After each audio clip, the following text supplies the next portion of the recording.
Okay, hello everybody. Wow, another stream, another day.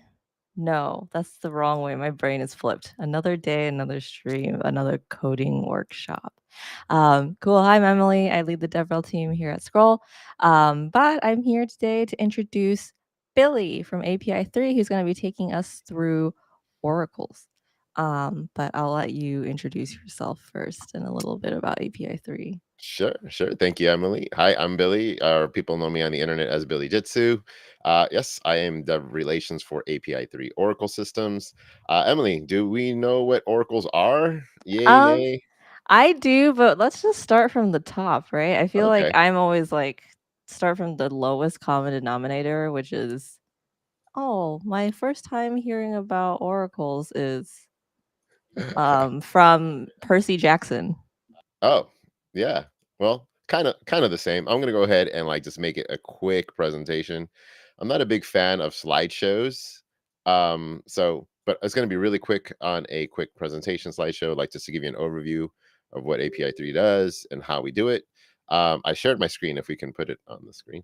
Oh, okay. Yes. Yeah. Let me get the tech work going. Boom, there we go. Okay, so API 3, real world data straight from the source, is basically we bring outside data and bring it in on chain. So for those that aren't aware, Ethereum, Bitcoin, all these cryptocurrency chains, they don't speak to anything else other than its own network, right? So like think way back when Xbox users and PlayStation users couldn't play with each other, right? It only talked to its own network. So there was no cross communications in the outside world. Now we have it. Like Xbox users can play with PlayStation 5 users, and that's through kind of cross chain. So what we're doing is we're bringing outside source. People would consider that real world assets, and we bring that data and bring that data on chain to be used for everybody to use. We specifically do price feeds. So, again, for those that want to follow me around, any kind of takes that I have, half of it's serious, half of it's not serious. If you're into the socials and X, you can hit me up on Twitter to see what the latest and greatest is. You can also check out api3.org. It's in my bio if you want to follow their updates as well. So, there's a series of workshops here that we're going to do. It's not kind of like one and done. I've never been a fan of like, hey, check out this quick SDK and then dip out forever and like hopefully you like it. This is a whole series of workshops on here. So today we're going to be talking about the first workshop is like the fundamentals of API 3, how to get a price feed to your smart contract. We're going to use a very simple framework with Remix. You don't even have to use like a Foundry or Hard Hat. You could if you want to. And you're going to be able to also learn how to use an adapter if your code base uses another Oracle. So for hackathons, especially this Alchemy hackathon, you are going to be for speed, right? Like when I do hackathons, I don't want to rebuild a whole code base and then start my idea. I want to just, use whatever tools I have or whatever repos I have, fork it, and then just keep working on my idea versus, doing everything. So I'm going to show you how to use an adapter if you have something that you want to use, but it's not built for API 3 and, ready to rock. Second workshop is about Oracle extractable value. And that's something that, sets API 3 apart, right? Like when we talk about layer twos and you're like, hey, there's like 25, 40 different layer twos. What sets each one apart? Well, OEV is what sets API 3 apart, right? Like understanding how the push pull oracles work, why it even exists. That's workshop number 2. Third workshop, which gets everybody's interest, is actually deploying a borrow lending protocol. We are going to deploy Aave on here. We have a built-in CLI tool built by the API 3 team that will let you deploy a whole fork of Aave v2. And basically what we're going to do is teach you about DeFi, right? Monitor available positions, how borrow lending works, how health factors work, discover where the profits are. You're going to create a bid using the OEV network. You're going to update an Oracle price, and then we're going to run a liquidation. That is a long one. We're probably going to break that into 2 sessions, but again, it's pretty exciting to see how someone today randomly can deploy an Aave fork in 30 minutes. And the last workshop would be flash loans, right? Now you are an expert on borrow lending protocols. You understand how oracles work. You know how liquidations work. You see a liquidation for $1 million and you see that opportunity to make 50K, but you don't have $1 million to pay back the loan. Well, flash loans is where it's at, right? This is the only industry where you can borrow millions of dollars for 10 seconds, do whatever you need, and then keep the profits. And so you're going to learn how to do a flash loan off a borrow lending protocol. and then kind of tie it all together, right? You understand oracles, you understand borrow lending, you understand OEV, and now you understand flash loans. You are now a starter searcher looking on the world of scroll to be able to, find your own profit. So today's first workshop, we're just going to get a price feed to our smart contract. So key workshop breakdowns for this workshop specifically. Again, Ethereum isolation, why oracles exist, right? Oracles exist because, Ethereum network, all EVM chains, they do not speak to the outside world. They have no idea what the price of ETH is in a US dollar value, right? Everything before used to be based on ETH, like, oh, this is 2 ETH, 3 ETH, because it could read everything on chain. But the moment you put like, oh, 1 ETH is what, $2,600 right now, it has no idea what that USD value is for. So you need oracles in order to solve that. And then setting up your smart contract, basically what you need in your Solidity code to set the smart contract up. And then we're going to pick a feed that we want to read from the marketplace for API 3. So how do we do it?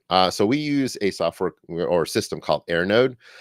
Basically, it uses a REST API. So if you're looking at sources like CoinGecko, CoinPaprika, they all offer data feeds, right? CoinGecko is probably one of the most popular places where people check the price of Bitcoin, Ethereum, top 1,000 coins, right? They have their own AirNode that they run with their API, and they push that data on chain. Right. So anybody can use our AirNode system. It's public, open source. It's permissionless. You can use it, run it. Any one of our data providers runs their own AirNode system and then pushes their price feed on chain. So what are the APIs? We call the APIs. They're basically price feeds. That's how we call it, decentralized APIs, right? And so again, like I was saying before, each one of our source providers has their own price on here. So like CoinGecko, CoinPaprika, CoinMetrics, BlockSize, 12 Data, they're all some of our sources for our price. They are continuously updating their price feeds and pushing that data on chain. So what we do at API 3 is we don't have a single source. We have a aggregation of different sources on here, and it's all provable. We're first party, meaning that we don't aggregate the data ourselves and push it. We have the source push it themselves on chain, and we aggregate that data on chain. Why do we do that? So you can actually prove who did the price data on chain. One thing we don't know about certain spaces is like sometimes there's a lot of trust in the space, and so when things go bad, we don't know how to backtrace it. And so like, well, where did this data come from? Here in the marketplace, you can actually prove where that data has come from. It all has a reverse DNS in the marketplace. So that's another thing that kind of sets us apart in the Oracle world. So enough talk. Let's kind of start building. This is the repo with everything on there. This is going to have all the examples, all the gists, link to the docs. Let me just do a sneak preview on that. Is what it's going to look like when you hit there. It's a GitHub repo, has the full workshop demo with an actual framework. For those that may want a little bit deeper dive on there, I actually make a video companion in the GitHub repo where it kind of like takes you along through step by step of each one of the code. So depending if you like reading or if you like video, it's all in that initial repo. And then the gists that I'm going to be doing on the fly, they're all right here. And then for those that are curious about the adapter, is it safe for me to use in production? Of course it is. We have an officially audited price adapter feed here for you to use. And then if you have any questions, we have links to the Discord, links to the docs, and then if you want to follow API 3 DAO, you can follow it there as well. That's all on this repo right here. So I'm going to leave it for a second on the QR code. And then if there's any questions, comments, or anything. Could I also get the hard link? Oh, so I yes. can just Let me paste it put out. that in the private chat here so you can put it in here. 1 second. And that is sent over to you as well.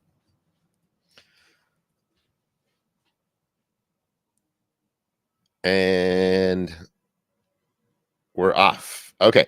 So again, like I said, this is really, really simple. We're going to use Remix. I'm going to make this a little bit bigger. Let's see if that's viewable.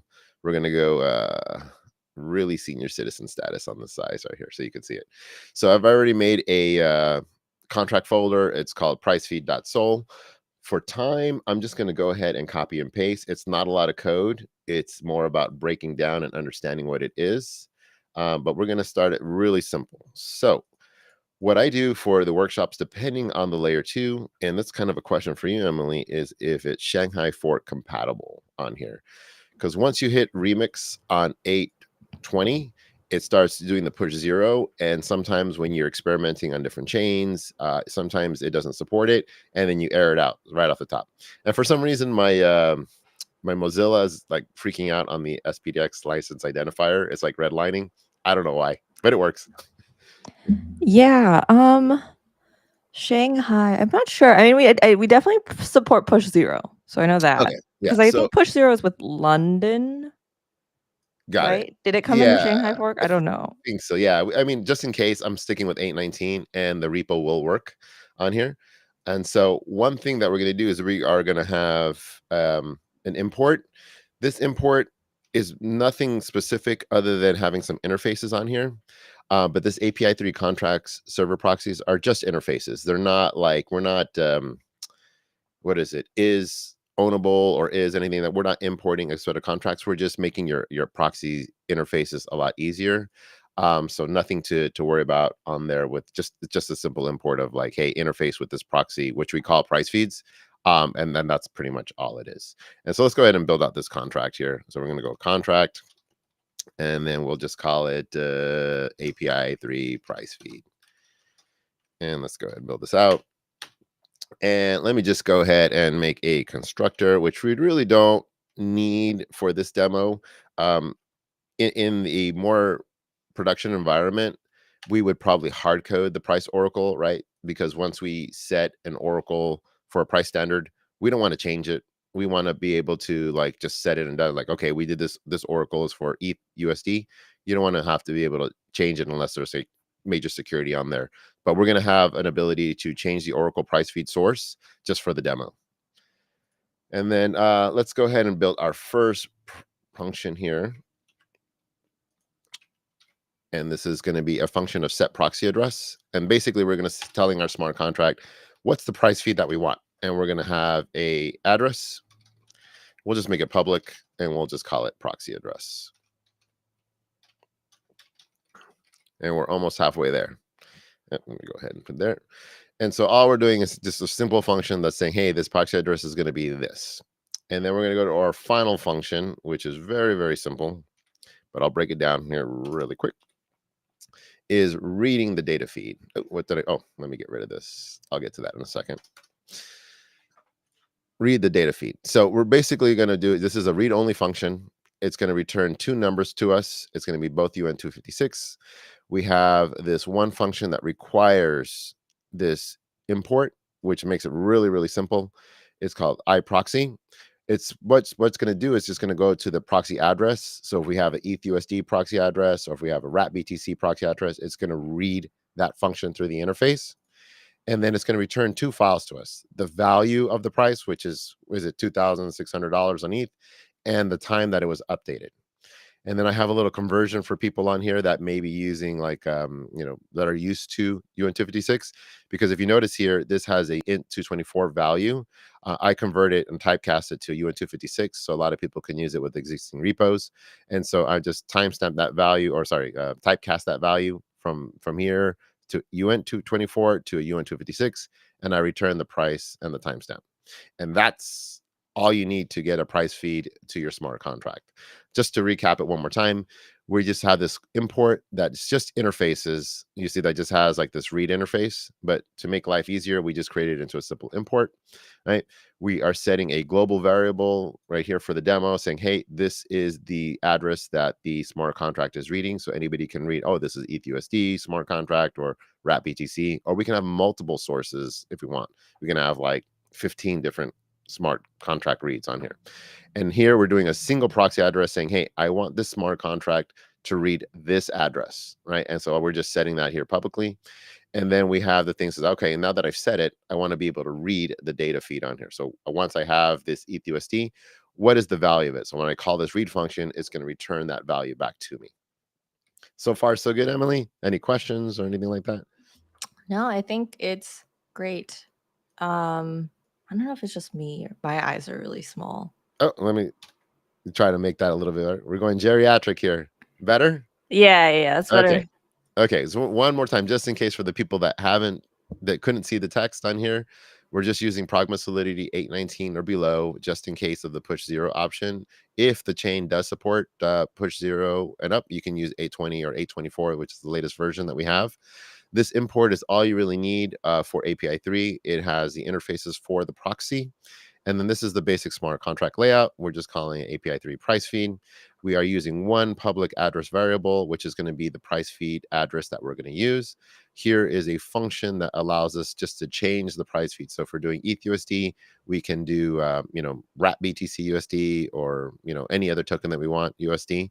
And then this is the function that actually reads the data on here. It's a read-only function. It just returns values. Here I modified it to do UN256 and UN256 for the people in the hackathon.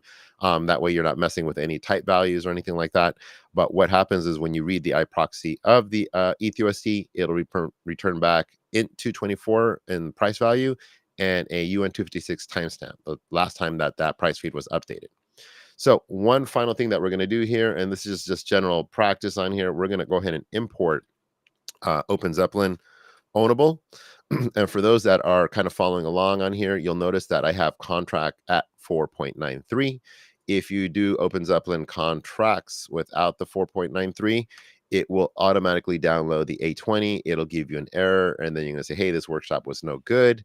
It automatically downloads the latest version of Open Zeppelin 5, which already supports the post Shanghai fork and, all the other forks. So make sure that you do version 4.93 if you're using 819 or below. And then we're going to go ahead and let our contract know that this is actually, taking in ownable, so it is ownable. And then we're just going to add not in, is. And then we're going to go ahead and just add this modifier for the set proxy address. Just get good habits, of making sure that your functions are limited to certain things because this is public. And so anybody can change this. So like if I was using a DeFi project that had ETH-USD and it was public without the ability, or anybody could change it, they could change it to the price of USDC and then drain my contract, because now instead of 2,600, it's $1. And then they can do whatever they want. So we are ready to deploy and get a price feed in our contract. So let me go ahead and go to my injector provider, make sure that I am in scroll testnet. Why wouldn't I? There we go, scroll Sepolia. And we're going to go ahead and deploy this. And boom.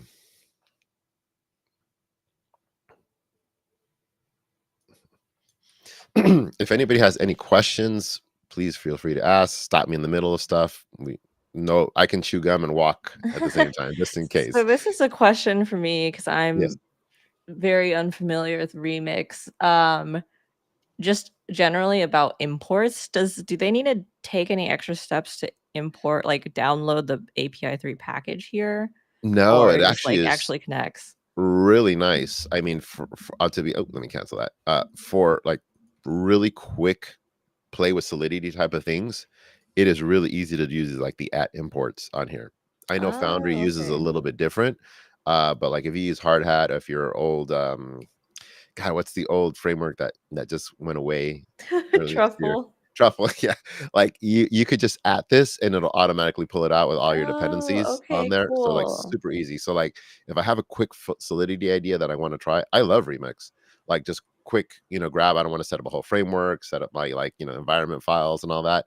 This is ready to go. It has the MetaMask keyless, so you don't have to do any EMV keys. I know there's a lot of Foundry people that will argue with me on that, but like the choice is yours on that. But like it's for quick, on the play. It's kind of like, what is that, replit, where you can do front ends real quick. This is like the Solidity replit in a sense, where you can just grab a repo, pop it in, experiment, play with it, check out the ABIs. Once they're all deployed, you can see that I have all my ABIs right here, so I can interact with the contract ready to go, even if I don't want to run up a whole like node type of thing. Good. Yes, thank Okay. you. Yeah. Okay. So we see our contracts here, but you see if we read the data feed, we didn't tell our contract that there's any feed that we need to read, right? Usually we'd probably do that in the constructor saying, hey, read this feed, but we want to be able to like just mess around and see how it goes. So where do we get our data feeds? We go to market.api3.org. And that's going to take you to all the feeds that we have across all the different chains and their test nets. And you can check out all the test nets we have and everything on there. But we're going to go first scroll, and you'll see that we have scroll testnet right here. And then you can look at all the feeds that we have available to us. These are right now our 2 feeds that are live. You can see the view, like the full feed catalog here. It's got tons of assets here. If you're into cryptocurrencies, LST, LRTs, stable coins, they're all there. You can purchase them for whatever you want. They are permissionless. You don't have to ask us to say, hey, can you turn this light, this like feed on? If it's here, you can turn it on. You can click on it. If I want API 3 on scroll, I can do that. I can activate it. You can see all the sources that they come from. I can choose my deviation. What does deviation mean? You're familiar with that, Emily, by any chance? No, I know That standard perfect. deviation, but What a perfect time to do this. So feeds don't update on chain every second on the second like a centralized exchange. Like if you go to Coinbase, Binance, right? You're looking at ETH chart, you're seeing that like every second on the second, it is, like let me go to CoinGecko here. Every second on the second, this thing is light mode. Let me change that real quick. You'll see like it's just constantly up and down every so often. There's like all these different points right here. If we were to do that on chain, we would be out of business because every transaction that happens on chain costs gas, right? And so what happens is that we've had this standardized system where we have updates when they're basically change in price. So if we look at the market here, we would say 1% deviation with a 24-hour heartbeat is basically if it hasn't changed within 1% in 24 hours, we should update it, right? But if you need something a little bit more exact, you can do a half deviation or 0.25 deviation. So let's say 1% deviation on ETH is $2,000. That's $20. So if ETH doesn't go up to 2020 or go down to 1980, it will always show 2000 on chain. The moment it gets to 2020, then API 3 will push an update on chain, and then the value of ETH will be 2020, and then another one, whatever the 1% deviation is from that. So, just at point, just totally random. Let's say there was a $20 difference. The API 3 pushed it here. It would not, it could go up and down, up and down. It wouldn't push it until it got to this point, right? So then you choose your deviation. Like how accurate do you want your price feed on there? And for most markets, and most of the time, 1% deviation has been standardized for borrow lending. And API 3 is that what we do is we are push Oracle. So we push data on chain. So when you deposit something into a borrow lending dex, we use that price of whatever it is. So ETH is 2001, ETH $2,000. And then based on that price and that deviation, how much USDC can you borrow on there? So up to 70%. What's 70% of 2000? Like 1,000, 1,400-ish roughly. But it yeah. uses that same value of whenever the last push was on there. So the liquidation happens if it dumps to a lower price, right? And so depending on how accurate your push oracles are, that's where you get that liquidation price. Does it update at 2005 or 2015?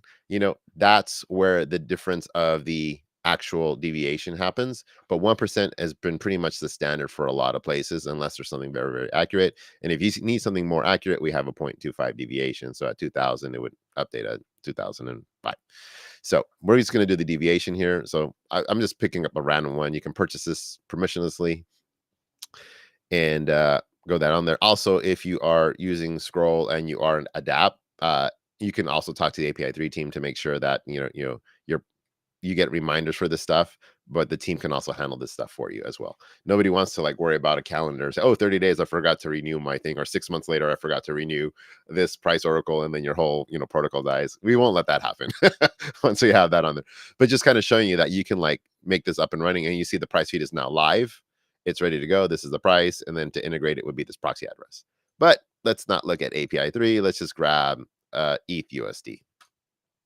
And so you see that the current price is 26.80 on here, and you can see all the sources of where they're coming from.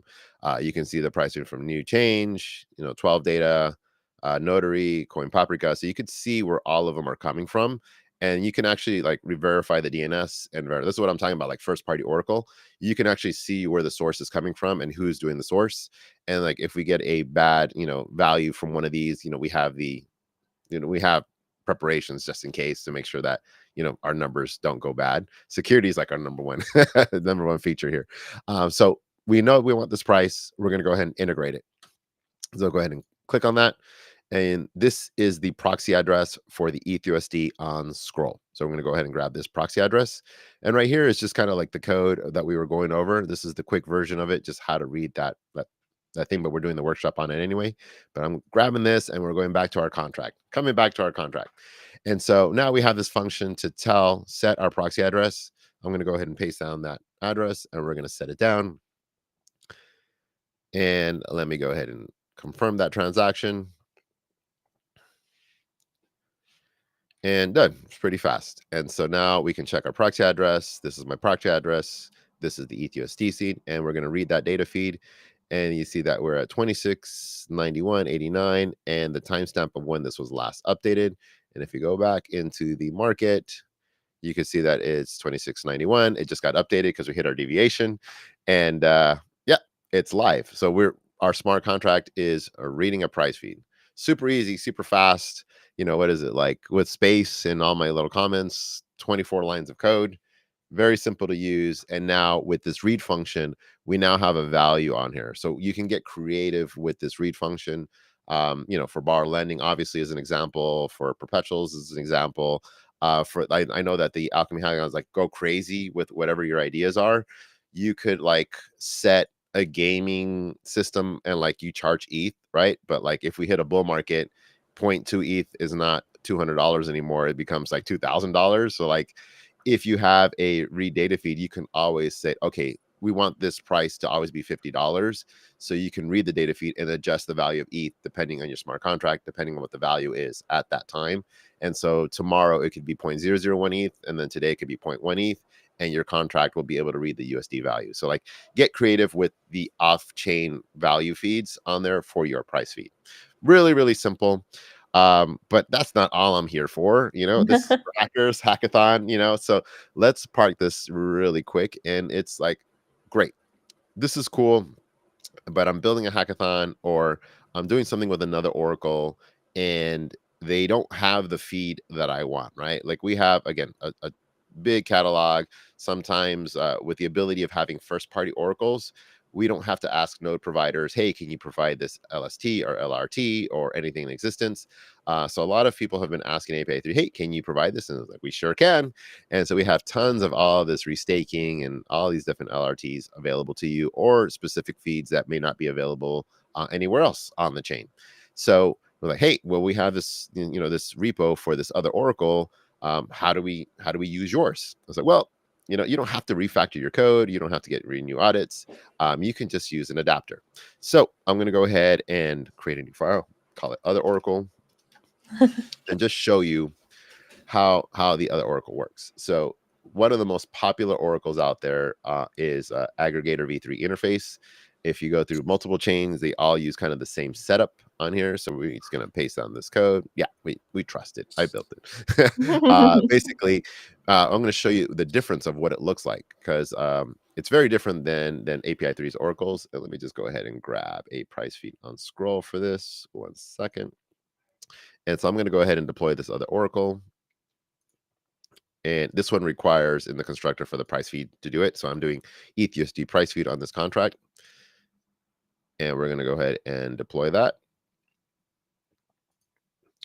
And so this has been your main source forever, right? You've had this audited. You just found an awesome repo for the hackathon, and you're like, damn, it uses this repo, doesn't use API 3. No problem, no problem. So we're going to go ahead and get this latest answer, and you'll see that this data that you have here is way different than this data, right? Like it's just a price feed and a timestamp. And if you're looking at here, you have like this round ID, you have the actual price, you have this timestamp, and then you have this started at, and then you have this other answered in round version on here. You're like, if you try to throw in an Oracle for API 3, it won't work. It'll just revert. It'll say, hey, this is not the data. It's different data type. It's different zeros. It's not 18 decimals. Totally different. So how do we get, the adapter to work for this Oracle here? Here we go. So I'm going to go ahead and just grab that and pop that in here. Let me just grab this adapter contract, and we will break it down step by step, because I know we're almost at the halfway point. and I definitely want to have time for questions. We'll Can I probably stop you right here yes, and just quickly ask you, like, why would you I don't know if this is a mean question, but, like, why would you want if you're already using another Oracle, why adapt, right. right? So we haven't got to workshop 2 yet, right? Oh, okay. And but one reason is, let's say you have ETHUSD, RATBTC, almost every Oracle can offer you that, right? Right. But let's say there's this new hot thing that everybody wants to use, well, and then your Oracle doesn't provide that. Mm, Oh, well, I want to stay relevant in this game, but I don't want to change my whole like Oracle stance. I want to be able to use you guys. Well, mhm, yeah, no problem. You can do this. Or OEV, the new product that we have is awesome and it generates me income. I want to do that, but I don't want to get a whole new refactor of my code, or I don't want to get a new audit. Well, you have the adapter to use this at any time. So you have the choice of being able to use multiple oracles, or mm. switching over, Is depending on this you want. an API 3 specific thing? I haven't heard of it before. Yeah, well, I mean, we have ours. Yeah, so it's more just like learning how to, like, you can adjust Yeah. to any oracle that you need. Like, if I have something running from another oracle that does this, I just make the modifications that do that. But yeah, it's adapter. So like it's all about learning new skills of being able to get everything up and running for your needs. That's the beauty of this like Lego piece kind of stuff. So I'm going to paste this adapter. We're going to break it down piece by piece just so you can understand this on here. And we're going to look at the data of the other Oracle, right? So we see that it's coming out with this UNT80 round ID, and it has this answer with these decimal places. It's in 256, and this is a UNT started at and timestamp, and this answered and round, right? And if we notice a few things, this round ID and this answered and round are the same thing. And if we see the started at and the timestamp, those are the same values. So that really the only thing that seems to be super important is this price and this timestamp, and then these round IDs that may not be needed for API 3. So let's go ahead and build that out again. And then return this function and right here. So we have this setup right here where we have 819. We're importing our API 3 import for the interface proxy, right? So we're going to be reading API 3 oracles through this adapter. We're just calling it API 3 aggregator adapter. We're using that same address. The reason I have this thing as a mutable is we have like this slight daisy chain of contracts, right? Because if we have our original contract that's going to be reading it from our, let's say, other Oracle. Oops, we have this contract. It's going to be reading a smart contract out externally. And so if that other smart contract is reading another smart contract externally, we want to make sure that we can't change that. Like, once we set this adapter, we want to make sure that it's reading ETUSD. That's there's no way that it's going to change, because it's hard to keep track of it within this smart contract. It's just going to say, oh, it's reading this ETUSD price feed. And then if this other smart contract says reading something else, it gets pretty dangerous, right? So we make sure that we have this as a mutable on here. This gets deployed and it's only going to read that one proxy. If we're going to read another proxy or another price feed, you got to change it at the main source instead of this source. This is like a one-time adapter change. Here, we're just actually putting in the proxy, right? This is the actual address that we're going to need. We're going to do ETHUSD, right? And then we're going to go ahead and write our latest round data. That is the function that gets called on this smart contract, right? This is the function that gets called on every Oracle on this latest round data. And so what it returns that round ID, the answer, started at, updated, and answered in round, basically what it's looking for. And so what we do is we set up this local variable, which is unconverted answer. And so we're going to read API 3. We're going to do that read function on here, get our variables, and then we're going to have this unconverted answer and our timestamp, right? Because that's the two things that API 3 oracles return. They return a price and a timestamp, right? And so we have this read data function that we're going to go down here on the bottom, and it's going to look very familiar, right? It's basically the iProxy that reads the proxy address, which is going to be our ETHUSD, and it returns that value and the timestamp. It's returning as int224 and uint256, but we don't we needed to do is convert to these values here. So we have our price feed, we have our timestamp. We're going to match the decimals. So we're going to have our answer, which is 18 decimals in our int224. We're going to typecast it into uint256, and then we're going to divide by 10 because it is a different variable system. So this is matching the variable system that we have here for the answer of the price, and then we're going to put that as value, and then we're going to typecast it again to int 256 because that's what's expecting. So we've typecasted it twice, and then we have the timestamp, which is the same value as started at. So we're just going to use that same value that we have, updated at for started at, because we know that's the timestamp. And then this data is really not important. So we're just hard coding that data in. It's like, all right, we're just doing random round data, copying from the original Oracle. I just copied what that Oracle had, and then I'm just putting in here because the adapter doesn't really need it. The only thing you really need from our adapter is the price, which is very important for every Oracle, and then the time it was updated. You want to make sure that the time is being considered, because if it hasn't updated in 24 hours, that's your signal to know, hey, this price feed is stale, and then you do whatever security in your smart contract in order to do so. So if we go ahead and deploy this, we should be able to read our smart contracts. So let's go ahead. And one thing I hate about Remix is it always downloads the dependencies and then it goes like super long. So I minimize it every time. We're going to go ahead and deploy our adapter.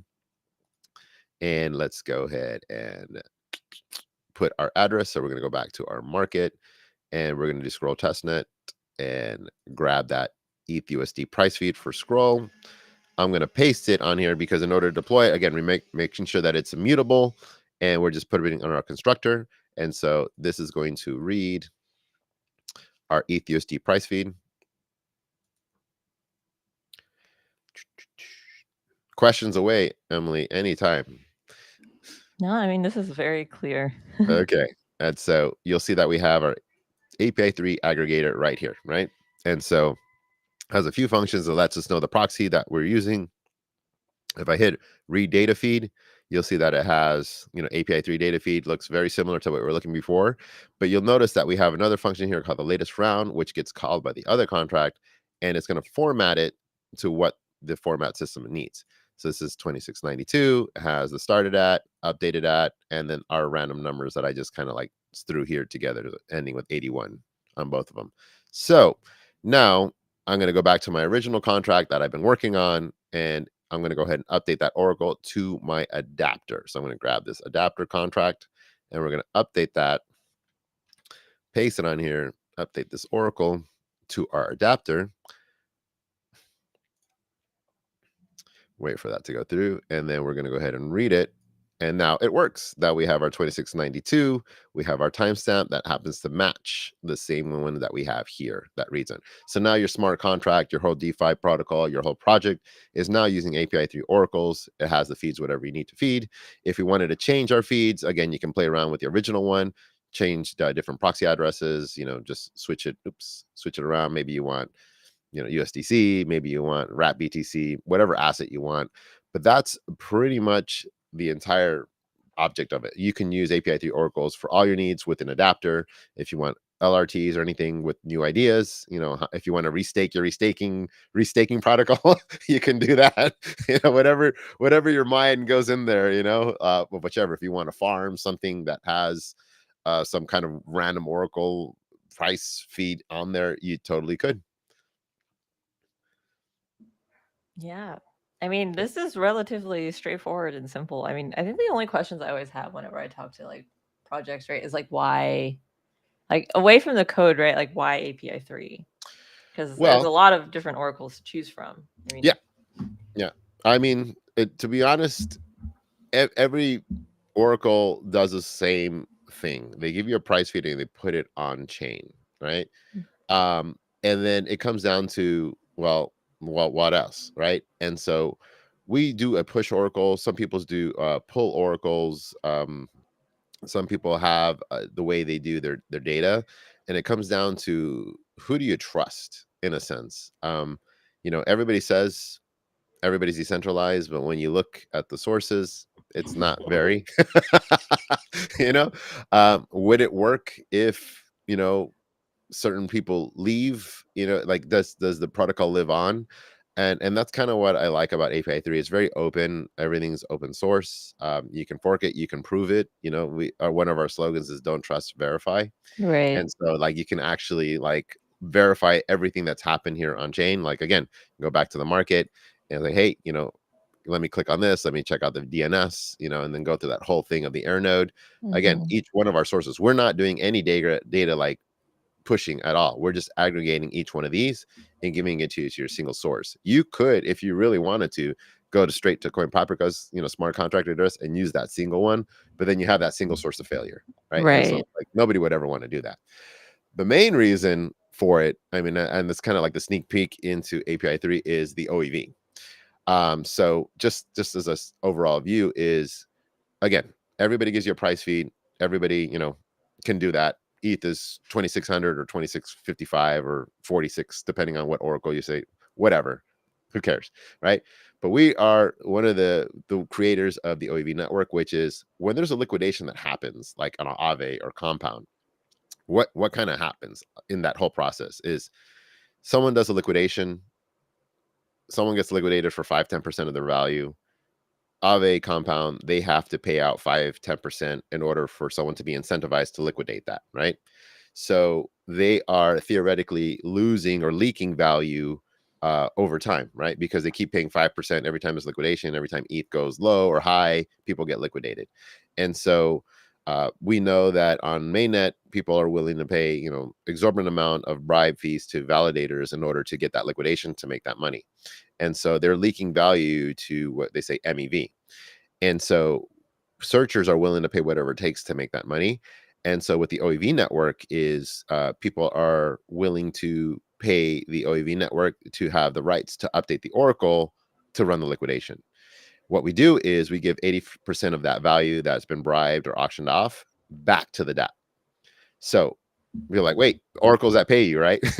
So every time there is a liquidation that gets used by the OEV network, whatever they were willing to pay bribe for that right to update the Oracle, that value then goes back to the DApp, and that's newfound value for them because they never got it before. When there's liquidation that happens now with any other Oracle, you get absolutely nothing. You pay 5%. Your platform is healthy. That's good. You do it with us. You use RPA3 oracles. Your Oracle gets updated. You get liquidated. 80% of that value. So if I paid 1 ETH to bribe to do that, you get 0.8 ETH back to your DApp. That gets distributed back to you. You can do a lot of things, right?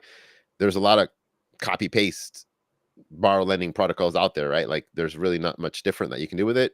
Now you have this newfound value. How are you going to attract more users? Maybe you have a higher APY.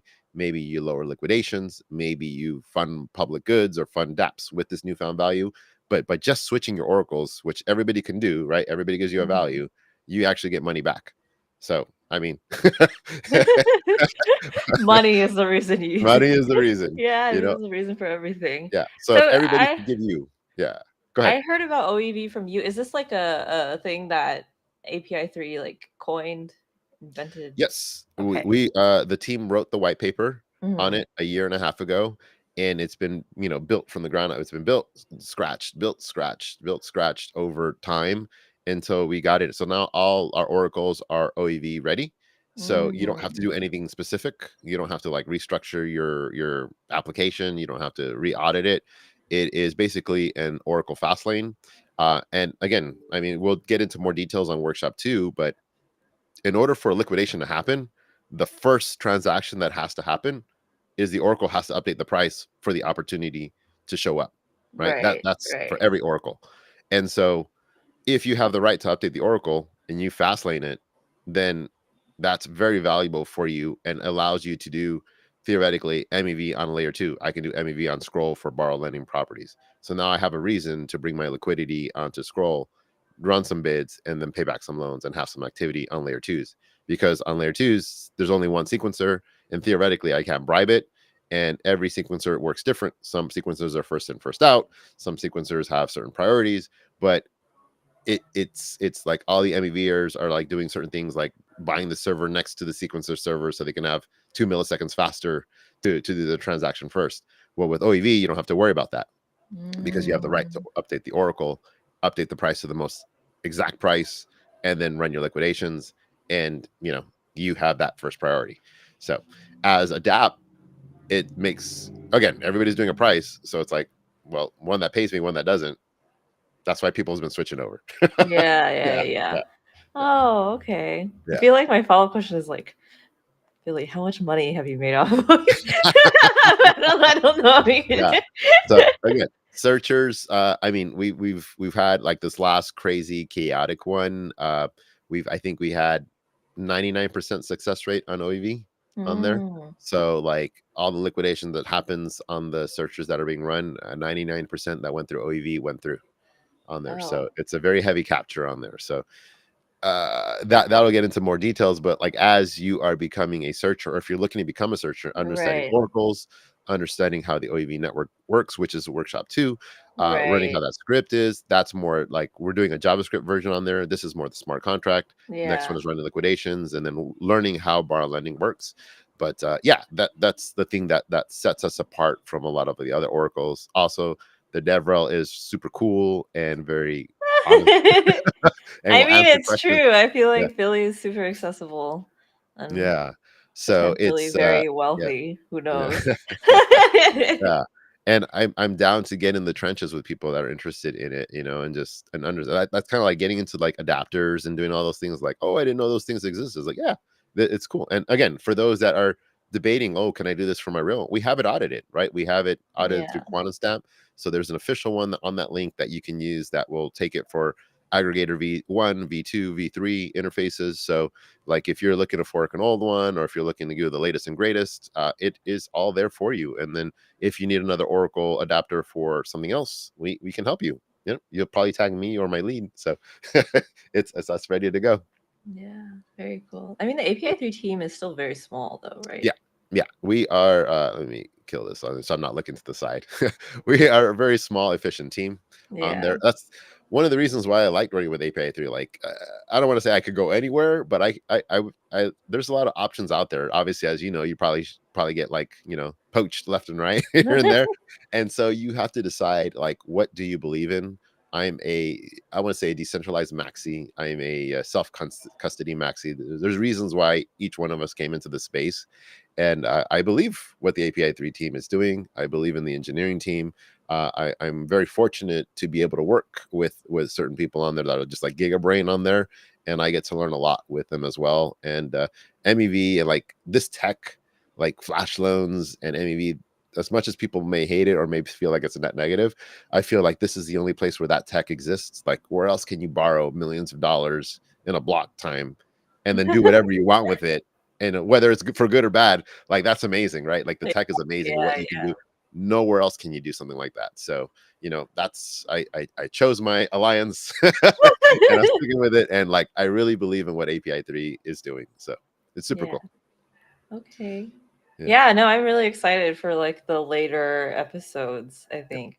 Yeah. This is obviously episode 1, it's very basics kind of Yeah. groundwork stuff, but Yeah. But hopefully, like anybody that tuned in, learn a new skills. Like, hey, I'm not stuck with this. There's adapters. Start playing with some solidity on there. It's like, hey, just because it comes this way, I can change the data to do that thing. Like, you're not limited to certain repos. Like, there's yeah. tons of examples out there that use like the V2 interface or the V3 Mhm. interface. That, oh man, I can't use this anymore because it's not relevant to me. Well, you can. You can still use those old repos, and Mhm. you can make use of it for hackathons. When I hack, I still hack at hackathons because I love it. Yeah. I like being quick. Like if I have to read a whole docs and spend 2 hours reading docs, I'm going to lose focus. Like I want to build my idea, and I Yeah. know this exists. So why can I use this repo and then build my idea based on that without having to like reinvent the wheel? So adapters are the way of the future. How it goes. That's really cool. Yeah. Yeah. I'm definitely like I rarely tinker with like DeFi stuff, Yeah. so um this is super cool. I don't Yeah. know. I'm excited. I'm Yeah. excited for the later Yeah. kind of what workshop 6, 4, 3. Oh, flash loans. Yeah, yeah. I don't know. Yeah. I'm like, oh, just get me to the part where I make millions of dollars. Yeah, yeah, it's super cool. Like OEV, it's exciting. Like when I talk to people, when I've done with hackathons and we do it real time on there, it's people are excited. Like, why hasn't anybody done this already? Like it's just one Yeah, of yeah. those like one of those things on there. But yeah, it's super cool. I'm a major DeFi guy. My whole reason to learn how to code came from the 2020 DeFi summer run. Like, oh, this is so cool. Like with Curve and all these, and like, this is so amazing. And so like, I was like, oh, I'm going to learn Solidity now because this is super cool. I actually started with Viper, but there wasn't enough Mm, tutorials on there. yeah. So then I just switched over to Solidity because there was just more knowledge Hmm. there. This is Yeah. pre-AI, right? So I had to learn it all from scratch. But Yeah. yeah, like major DeFi, cross chain, cross L1s, DeFi positions, and everything on the. I'm all about perpetuals. That's it. You know, Yeah. all these different types of new ideas that are coming out are super exciting. But what I notice is DeFi is kind of like a niche within the niche, even though it's like one of the biggest markets out here. Not too many Yeah. people are actually using it. So I'm like, well, why don't we make a series that show people how to do some of these things, how Right, right. bond lending works, why it works, how does it keep a platform healthy, you know? Yeah. So as we get into step by step, right? I wanted to Mhm. crunch it all into a workshop, but there's no way. I have to speed through it. Like there's too much. So Yeah, yeah. as questions come back and forth, we'll get deeper and deeper into the trenches. And next one, I'll start drawing on the screen, start explaining it. You know, we'll Nice. start using some. What tool do you use to draw on the screen? We had a alchemy workshop yesterday, and the guy was pulling up Oh, and, like Excalidraw. Excalidraw is one, but I actually have like this one like open source GitHub where I can draw on the screen. Like you can just mm. start randomly drawing instead of using shapes. And then I just got an iPad, so like now I'm just like using the pencil. So Oh, it looks okay, a little bit okay. better. That's Yeah. good, So that's good. Okay, yeah. I need to So pretty low cost. Yeah, but it's pretty cool. Again, I'm around if you have any questions. I feel like I'm yeah, pretty so decent how answer. do we, get connected? Let me bring up that one uh QR code here. And let me share that again. I put it all away. I had like these like set ways of like, okay, do this, do this, do this, and then throw it away. And let me like slideshow that. There we go. So like that has primarily mostly. Oh, we got to share it on screen. Oh, Yeah. All right. there we So go. that has a link to the repo, has a link to the API 3 Discord, has a link to the API 3 now Twitter. And then through that, you can find me. Hanging out in the Discord. You can tag me. I'm actually in the Scroll Builders chat too. So if you tag Billy Jitsu on the Scroll Builders chat, you can just hit me up there too as well. And then in the previous video, or early in the video, I put my social on there, Twitter. Oh, So that perfect. there it is Okay, there. So you cool. can always hit me up. That's not my picture on Twitter. It's like a pudgy penguin thing. So yeah, it's still me. And then just hit me up. If we're not friends on Twitter, it might go to like a secret message. I check those like every few days, so bear with me. Bear with me. I'm not in want to buy your next meme token, so like I don't check it very often. So just in Yeah, case. yeah. Yeah. Yeah. Okay. Well, Yeah. I don't have any more questions unless you have anything else. We need to schedule the next one because we have Yep. to get to workshop 4, Yeah, which I is got that. Yeah, again, like play with it, experiment with it. Maybe for the next one we might do some like scroll on chain stuff, possibly. Mhm. The next one will be on mainnet. This one you can do on testnet. The next one will be on mainnet. We're actually gonna like live update a price feed on scroll mainnet Mm. on there. So I'll be using real money. It's not very expensive at all. It's like a couple pennies. But Mhm. that just get ready, get excited on there, and we'll do it. When I mess with real money, I get real serious, you know. So Oh, no, what does a serious Billy look like? yeah, nah, same Okay. same same mode. Yeah, Well, thank you so much for joining. We will see you again very soon. mhm. I'll also, if anybody is hacking in the Level Up hackathon, I'll also post the actual hard link in our group chat as well. Yeah. Yeah. So, If you have any questions, good luck to the hackers. I love it. If I could do more hackathons, I would. I love it. Like just learning something new, learning something cool in the space. It's super cool. okay, awesome. Well, thank you so much, Billy.